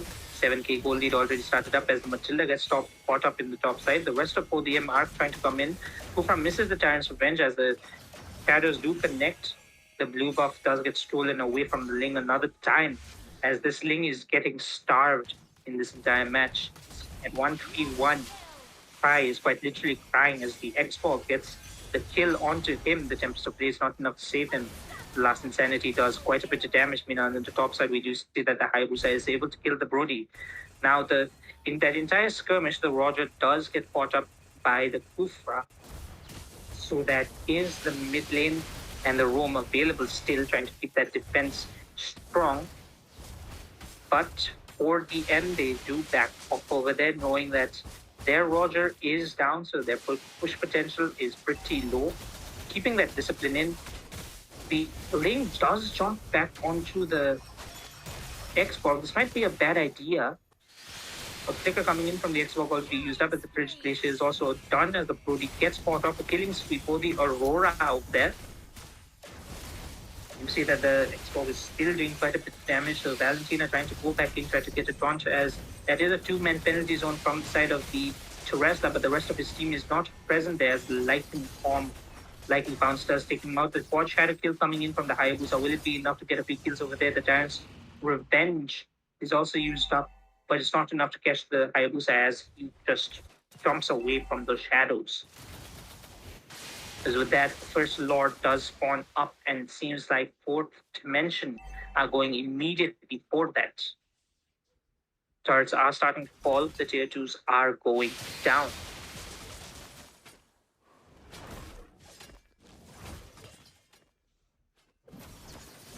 Now you see the bait coming in as the Hayabusa does go into that bush. Tries to steal away the red buff, does score it as well. Again, the Ling is also taken off the board, so that is not good. With that, I think the First Lord might go to the side of fourth dimension. Meanwhile, in the bot side, we do say that there is already quite a bit of aggression, as the Brody is the first to fall in that team fight. Few calls are available. The last Insanity and the Certain Eagle is still up as the quad shadow kill comes in. Will it be enough to secure the kill onto the Teresla? Nope, his team is there to keep himself alive. There's a good flicker coming in from the Matilda to keep beating out those kills. The Giant's Rage is all packed up, but it does not get pulled through. We are seeing a little bit of collapse coming in as the Kufra walks up very aggressively. He might go down to the last Insanity. Yep, he is taken out as a monster kill is racked up for the X4. Now this does not look good. The Lord has started hitting the base. There's two people already pushed up. The Hayabusa going in aggressively, trying to get a kill over there. Will he get anyone? Nope. The double kill is secured by the Matilda instead, so that is still two members up for the side of Face X Space. Will they be enough to defend this? There is 1 minion in the bot side, but the freeze coming in and the Lightning Bounce, will it go through? No, it does not. But it seems like that might be game number 1 for the side of fourth dimension. With that, we do finish off game 1 of match number 8. We will see you guys in the second match in quite a bit. In just a bit, sorry. So stay tuned and remember to catch up. Enjoying it too. That we'll see you in a bit.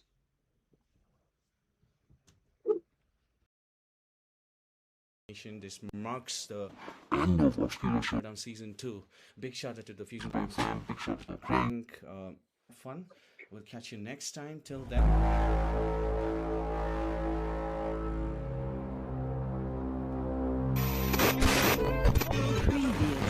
Welcome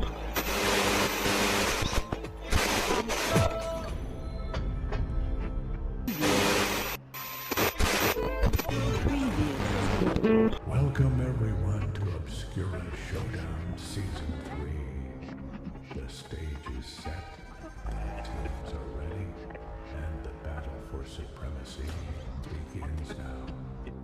Brace yourself for a relentless showdown where only the fiercest will conquer and reign supreme.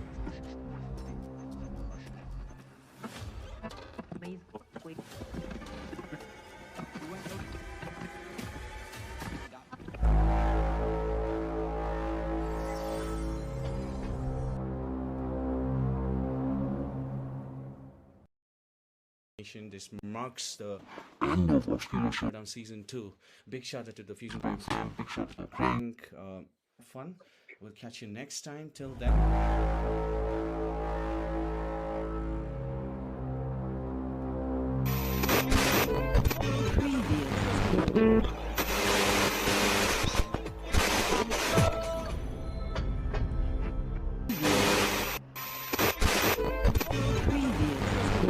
Welcome everyone to Obscura Showdown Season 3. The stage is set, teams are ready, and the battle for supremacy begins now. Brace yourself for a relentless showdown where only the fiercest will conquer and reign supreme.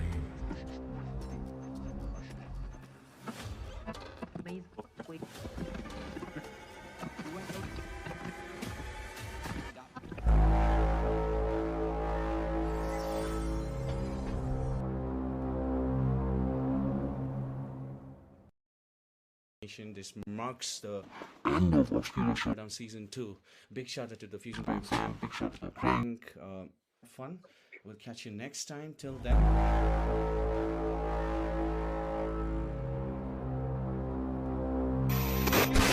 Is banning. Hello, guys. Welcome back. Sorry for the light wait. I hope everybody is doing well in chat. And guys, welcome back to Obscura Showdown Season 3, powered by Vista, match number 8 between Face X Face and 4DM. Is banning.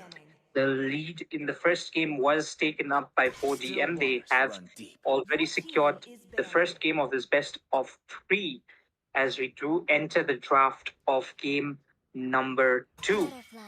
Also, remember, guys, the giveaway winners of the first match will be announced at the end of the stream. So stay tuned. We will announce and have a little bit of an interaction as we enter the end of this round of 16. As we come immediately into the draft phase, we do say that the Mincetar and the Zushin are taken away by Fourth Dimension. They are on the blue side as Face X Face are on the red, and they do ban out the Ling as well. Now, Face X Face, they have the options of banning out the heroes like the Edith and the Zask. They could also take away the Hylos, but instead they ban out the Hayabusa. This is going to be interesting as Fourth Dimension, they do have that first pick potential. Now, they might ban away...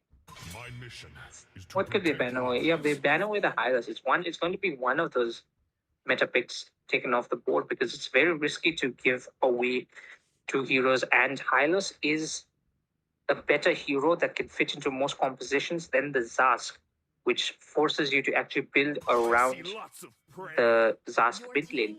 Meanwhile, for the side of Face X Face, they keep cutting down the junglers as the Roger is also removed. Let's see what 4DM decide to pick up for the first pick. They do take the Zask instead. So that does give them a good lead. A good hero that scales well, especially when it comes to objective plays and team fights. Meanwhile, for the side of Face X Face, they take that early Julian pickup. They again don't want to give up their jungle prio and want to really win out in those rotations. So they do take away that Julian. Now they could round this up with a nice Edith, or maybe even just take up a mage here. Something like the Valentina could work out well. The Vexana and the Aurora are still options that can be considered in this fight, but instead they go for that Ruby pick. Again, Ruby is one of the heroes that annoys Julian if you know how to play it. So to keep all of their edges clean, they do take up that Ruby instead. Now, for the side of Fourth Dimension, they are showing the chip, and knowing how chip can be played, it works well with any composition and any playstyle. So he is able to give that fast rotation. He is able to give those good engages with the shortcut, as the Teresla does get locked in. So with that combination, this chip pick might actually be pretty viable, let's say. Who said there are no shortcuts The chip in life? does I get literally secured invented for the one. side of Fourth Dimension, as Face X Face do face the last option when it comes to their drafts. The Ruby pickup is already a flex. It can be flexed into both the EXP and the Golden, and also the Roam position if it is possible. Now they must decide upon their last pick over here. They could go something interesting, something different, Is like blood.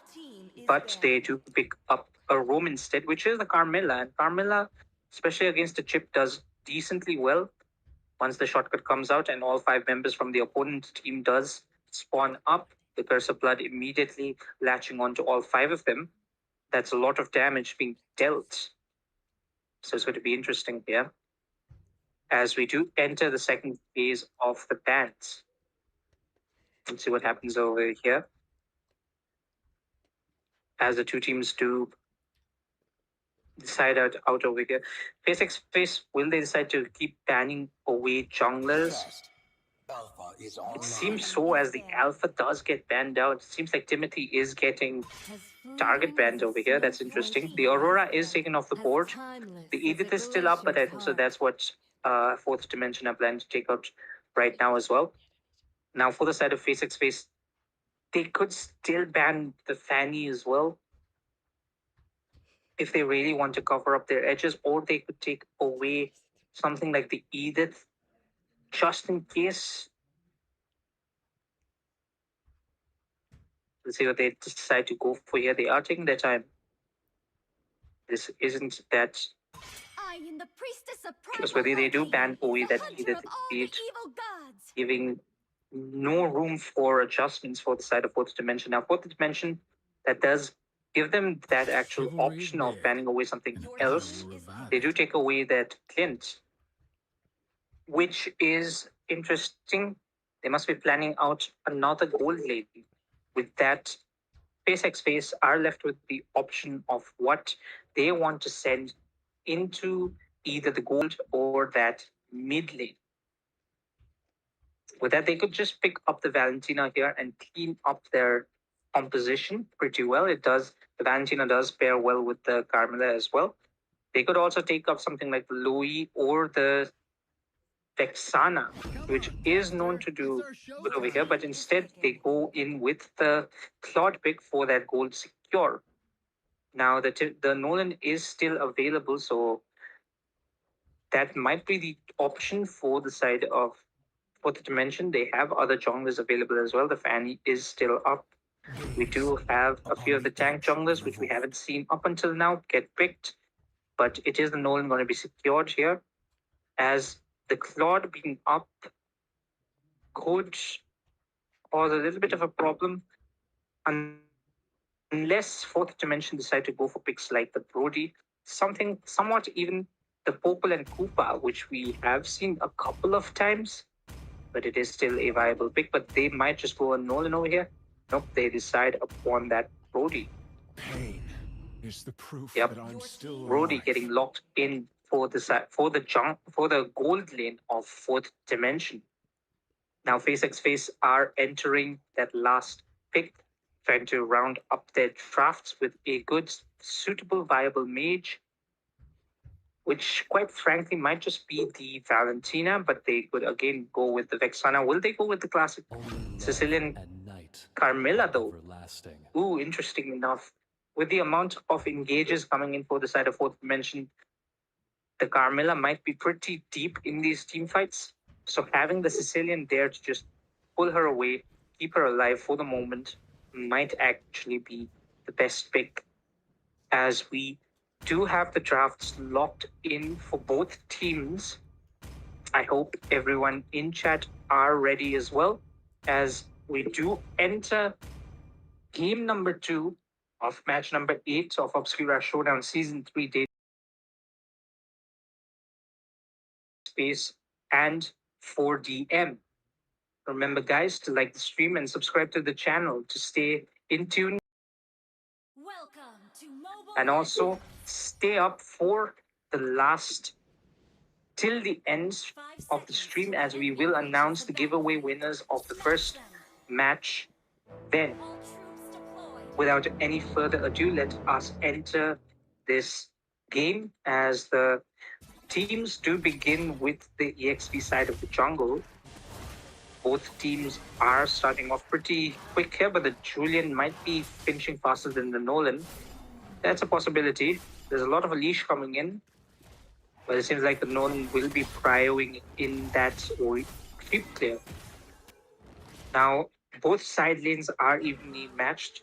The Brody in the top side might be outdoing the Claude. Meanwhile, in the bot side, the Teresla and the Ruby might just be fairly even. Now, the Lethal does get contested. The Vengeance is already popped up by the Carmilla. Nolan going in very aggressively over there, is able to secure first blood, goes onto the Claude, who is still level 1, barely gets level 2 right now. And with that, the Nolan might try to get the farm away from the Julian. Will he be able to secure that? He is able to get the small creep from the little crab in the top side. Now the Brody is in a tight spot. He does see 2 members. Might be risky to stay around. The Julian is there. Meanwhile, at the mid side, the Sicilian does fall to the Nolan. A good fracture play coming in. Is able to get that little bit of a lead in this early game. Already 2 kills for the jungler of fourth dimension. As it seems like Face X Face are starting to struggle just a little bit, but the actual show will be shown in the late game, as Sicilian and Carmilla do work out well then. We did see the chip coming in with a little bit of poke, as in the bot side we do see that the Julian and Nolan are going head to head, sword for claw, as the first turtle of the game is started up for the side of fourth dimension. Now look at the chip trying to zone away, trying to give vision, force the Julian to use his retribution, but the Julian does not hold. Meanwhile, in the mid side, the Carmilla does get caught up in that fight. The Zask is able to do enough damage. The Dominator's Descent is used up in the top side to try and secure that kill onto the Sicilian.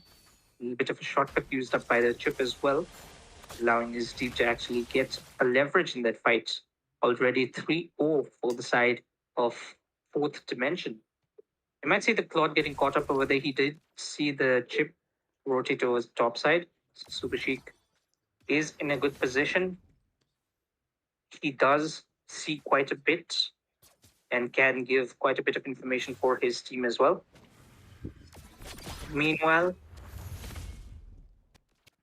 we are waiting to see a little bit of a skirmish happen in the top side. The chip does spot away the Carmilla. The Carmilla does not go aggressively. The Nolan is in position, but decides to back away and go get his farm first. As fourth dimension, they're already in that lead. There is a 1k lead already building up slowly. They don't want to rush it. They just want to take their time, enjoy this fight.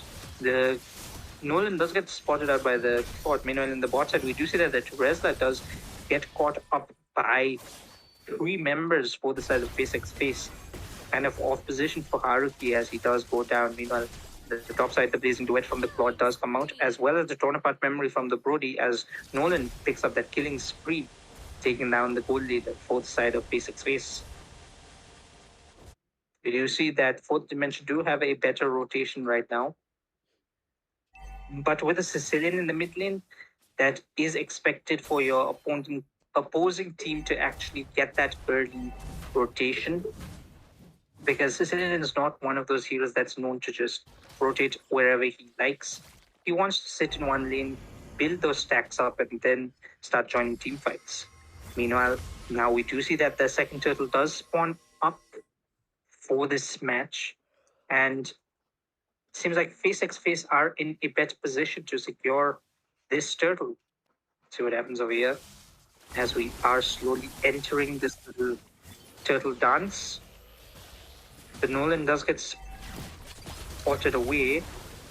Meanwhile, in the backside, the shortcut coming in from the chip does find the Julian, but Julian is able to immune his way away from that. The Vengeance already popped by the Carmilla, but it's not enough to keep himself alive from the Brody, as a blazing duet in the backside does not catch much. Teresla able to take away Cry as well. And a good flicker coming in from the Brody with the torn apart memory does take out the Claude. Meanwhile, in the mid side, we do see that the Ruby goes in alone into 3 members and does get immediately melted, as Fourth Dimension have securely established their lead with that 4k gold lead already starting to brew up. As the turrets will soon begin to fall, it seems. They are focusing on that top turret first, but it seems like Face X Face are trying to counter that as best as they can. Claude is back in lane. Meanwhile, in the bot side, we do see that the first turret to fall is unsuspectingly that EXP turret, as the Ruby is forced to back away. Meanwhile, we do see that the Julian is also caught up by the chip, but is able to immune himself away. The enhanced swords doing really well. But sadly, Julian is not able to use the other enhanced skills to deal quite a bit of damage in team fights, because he's not getting those right angles right now. As fourth DM, even though the team fights aren't really messy, they are keeping it split. Now the chip does catch onto 2 members. The shortcut is used up as the Julian does not have his dash. He can't immune out of this one. All right, the Ruby does come in through the portal, but gets taken out in the process, and that might be the Carmilla being knocked out as well. As a double kill for the side of the Zask. The Dominator's Descent do quite a bit of damage. Look at it, just zoning away Claude from his turret as well. As it seems like Fourth Dimension, with their players low, but happy with the kills, decide to recall. Probably even take this mid turret. But nope, the Sicilian is there, that he does hurt quite a bit. There is a second wave coming in, and with that, they are able to finally destroy that mid turret. Meanwhile, in the top side, the Claude does get caught off with the Nolan, as the chip is deep into the jungle of Face X Face. This is the third turtle of the game already going to the hands of Fourth Dimension, as the gold lane turret also goes down. All tier 1s have fallen for the side of Face X Face. Let's see what happens over here, as there might be a contest onto this blue buff, and the Julian is forced to give away that blue.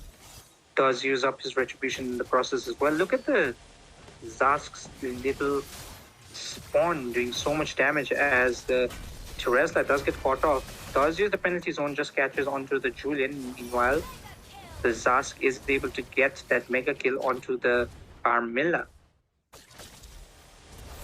In that skirmish, we did see that the Teresla was next to fall. Quite a bit of damage coming in from the Zask onto the Ruby, but the Ruby is able to kill away the spawn before she goes down. But the Nolan is there with a monster kill already being picked up onto the Sicilian. This is the risk of having a Sicilian, a hero that just likes to sit in one place. Now the Zask's spawn is enough to take down the Julian. Interesting play from the Julian. I think so. He was trying to clear away the minions, but does die in the process. Meanwhile, we do see that the rest of Face X Face are pretty spread out. They need to start playing together as a team. They need to use the resources that are given to them. The I'm Offended, the hooks from the Ruby, the ultimate from the Carmilla can be pretty detrimental if caught in the right place. Now the shortcut from the chip does come out as a fight moves out in the bot side.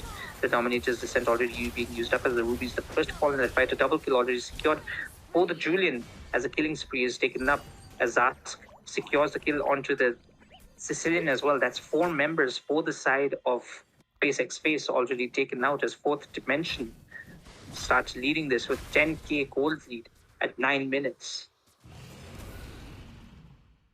A wave is pushing up mid-side, but this Nolan is waiting for the Sicilian to walk up again, it seems. Sicilian or the Claude, 2 heroes that he can catch up. Now the Claude does have his BMI able to jump away. Now the Nolan does take a chunk of damage, but he shouldn't be really that worried. There is a concealed play coming in from the Carmilla. Not able to find anyone yet.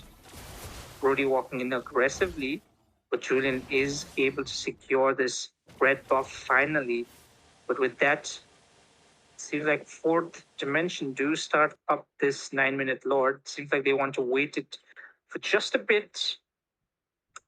Preferably even take a full-on fight before they go for this Lord. As Teresa walks into 3 members for the side of Face X Space, might get caught up in a very tight position as the flicker away. But now it seems like Fourth Dimension are trying to go in for a full-on fight over here. Chip jumping in, does see 2 members, uses his dash combination, stuns up into the shortcut. The Carmilla using the Way of Blood does find 1 member, but the Zask with the Dominator's Descent and the Nolan to the backside does really good damage. Nolan does get shut down, but that is 2 members.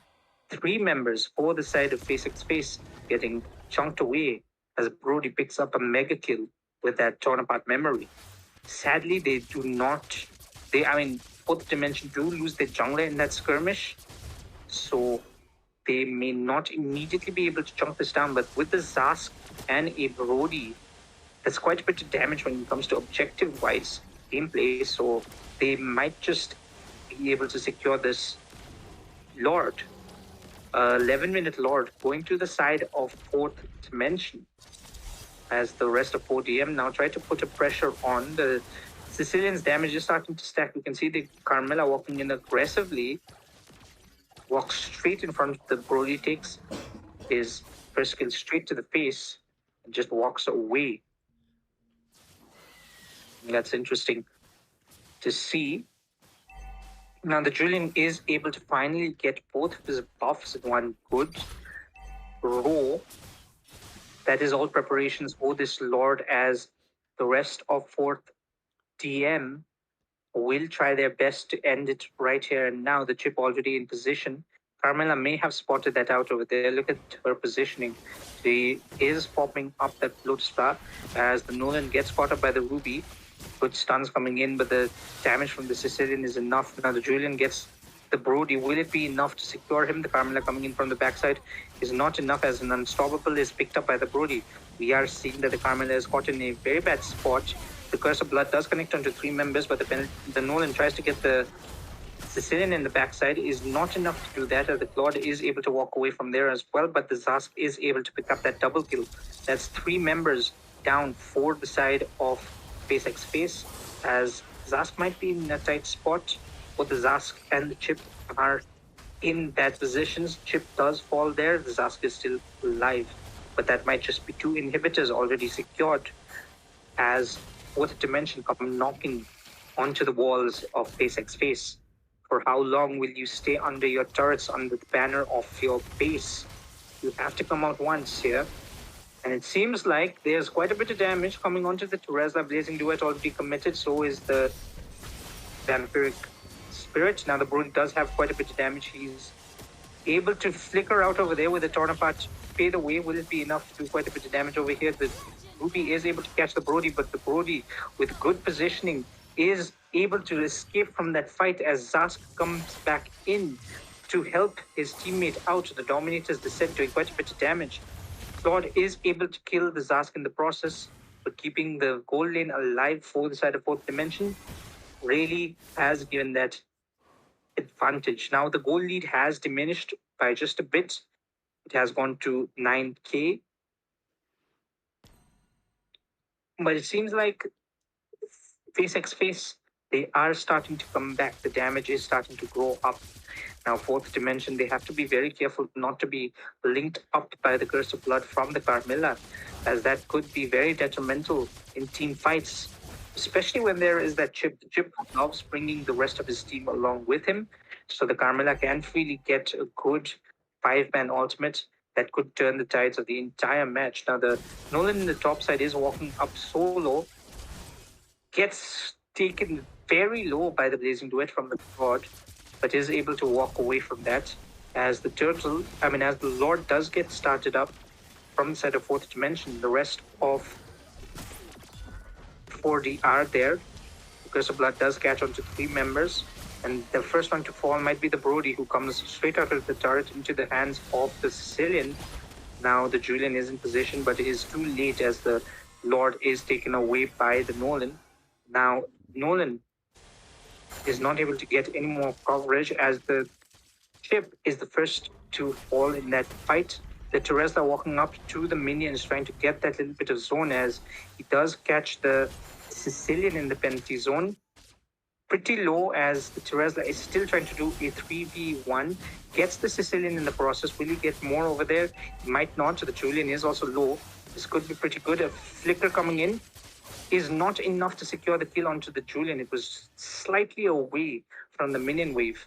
If the Teresla was in position, he might just have got enough lifesteal back. But that is a 12-minute Lord walking down mid-side. A lot of resources used up and are back. There is the Blazing Duet for the God. So this is going to be a defense for the side of Face X Face once more, as they are slowly fighting back. The early game is over. There is no more extra damage. But as I say that, an immediate pick off onto the Julian from the side of the Zask. The Dominator's Descent already getting used up. Meanwhile, on the bot side, we see that the Chip pursues the low HP Claude, able to take him down. Nolan trying to get into position. Another fracture takes away the Ruby, the Curse of Blood connecting onto 2 members. But will it be enough? Nope, it is not, as we do have winners of your match number 8, fourth dimension, advance into the quarterfinals of the match. Remember, guys, stay tuned in a bit as we come back to you for the giveaway winners. And with that, this is Kiventon. We will see you in a slight bit.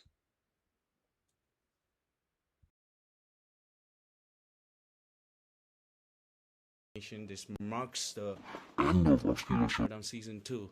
Big shout out to the Fusion Prime fam. Big shout out to Crank. Fun. We'll catch you next time. Till then.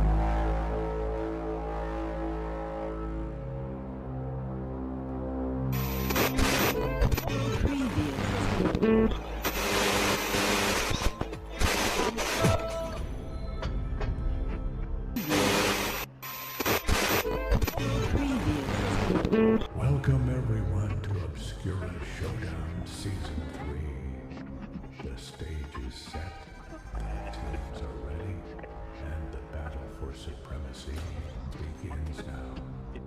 Brace yourself for a relentless showdown where only the fiercest will conquer and reign supreme.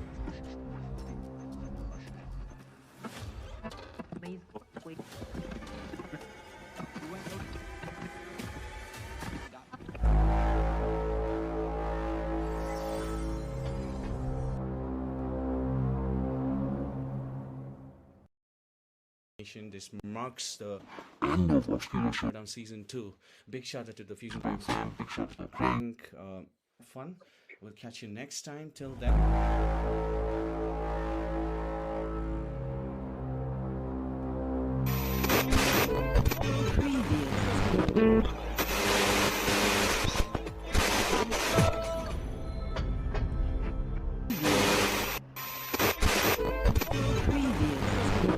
Welcome everyone to Obscura Showdown Season 3. The stage is set, the teams are ready, and the battle for supremacy begins now. Brace yourself for a relentless showdown where only the fiercest will conquer and reign supreme.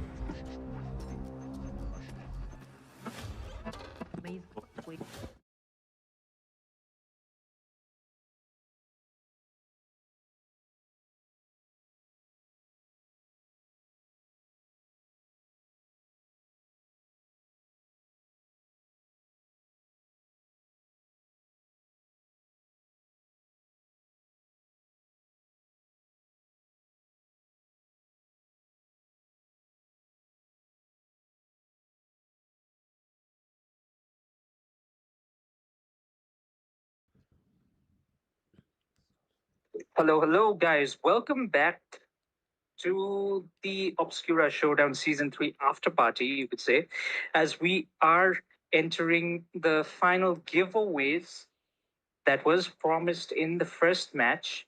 Again, this giveaway is given to us by God of Death, the leader of Yama Esports.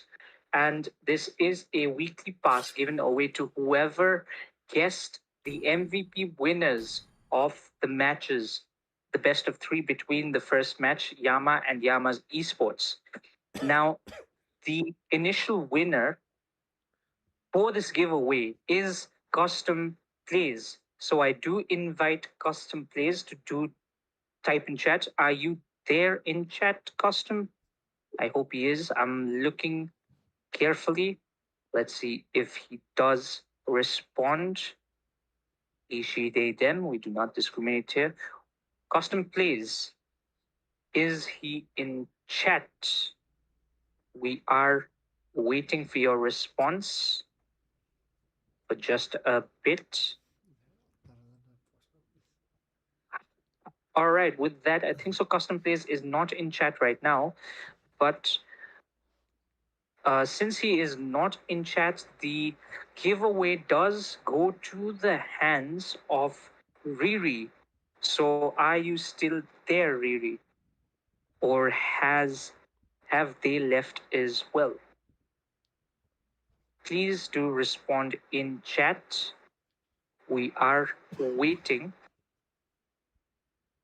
The giveaway is still in light. I hope they aren't still in chat. I see them typing around. Or don't tell me they just logged off because their name didn't come up. That might not be good.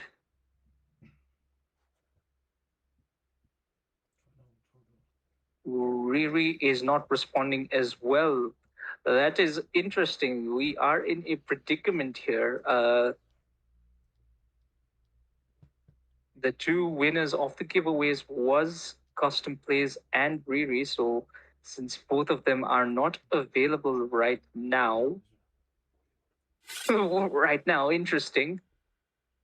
Not sure. We will make sure that the two winners do see this through, and we will get back to the winners of the camel. Yeah, yep, he is back. They are back. Riri is back in chat. They came back immediately. Goodness gracious me. I was thinking we'd have no winner for tonight. But yes, congratulations to Riri for winning away that weekly pass giveaway. So yeah, claps in chat, hands go out. Please do. The Fusion Prime team will contact you for further information. And yeah, congratulations, you do win that weekly pass. Also, thank you all for joining in up until this end. Remember, like the stream, subscribe to the channel, and we'll see you guys tomorrow for the quarterfinals of Obscura Showdown Season 3, powered by Vista. With that, this is your caster for tonight, Juventus, signing off, and thank you from me and the Fusion Prime team.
Listen, your heart is beating for me. Even your blood can't wait to escape from you. Keep it authentic. Drink directly from the neck.